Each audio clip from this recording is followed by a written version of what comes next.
మీరు ఇక్కడ వైట్ మరియు ఎల్లో కలర్ లో చూస్తున్న వాగు బుడమేరు వాగు. ఇక్కడ మీరు చూస్తున్నది కృష్ణా నది. అలానే blue colour line Polavaram right main canal. 2005 లో ఫ్లడ్స్ వచ్చినప్పుడు ఏపీ గవర్నమెంట్ ఈ బుడమేరు రివర్ ని కోర్ సిటీలోకి ఎంటర్ అవ్వకుండా డైవర్ట్ చేయాలని ఒక నిర్ణయం తీసుకుంది. ఇలా వస్తున్న బుడమేరు వాగు దారిని మళ్లించడానికి ఈ ప్రదేశంలో 11 గేట్లతో ఒక బ్యారేజ్ నిర్మించారు. సో దీని వల్ల ఇంకా ఫ్యూచర్ లో బుడమేరు వరద నీరు అనేది సిటీలోకి ఎంటర్ అవ్వదు అని అనుకున్నారు. కానీ ఇక్కడ ఒక ప్రాబ్లం ఉంది. ఆ ప్రాబ్లం ఏంటి అంటే ఈ కృష్ణా నదిలో ప్రవహిస్తున్న నీరు 19 మీటర్స్ కన్నా తక్కువ ఉన్నప్పుడు మాత్రమే పోలవరం రైట్ మెయిన్ కెనాల్ నుంచి వచ్చే వాటర్ ఇందులోకి ఎంటర్ అవ్వడానికి ఆస్కారం ఉంది. ఏ రివర్ లో అయినా సరే 2 పార్ట్స్ ఉంటాయి. ఒకటి మెయిన్ రివర్ వెళ్లే దారి, అలానే ఫ్లడ్ వచ్చినప్పుడు 2 పక్కల ఆక్యుపై చేసుకునే పార్ట్ అన్నమాట.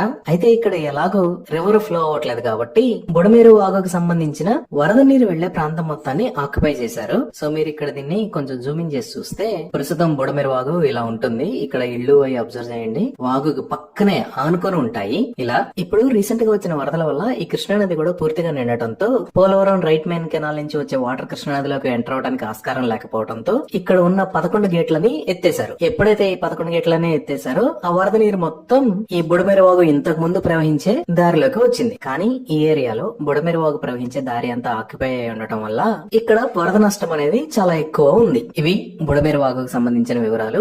Thank you.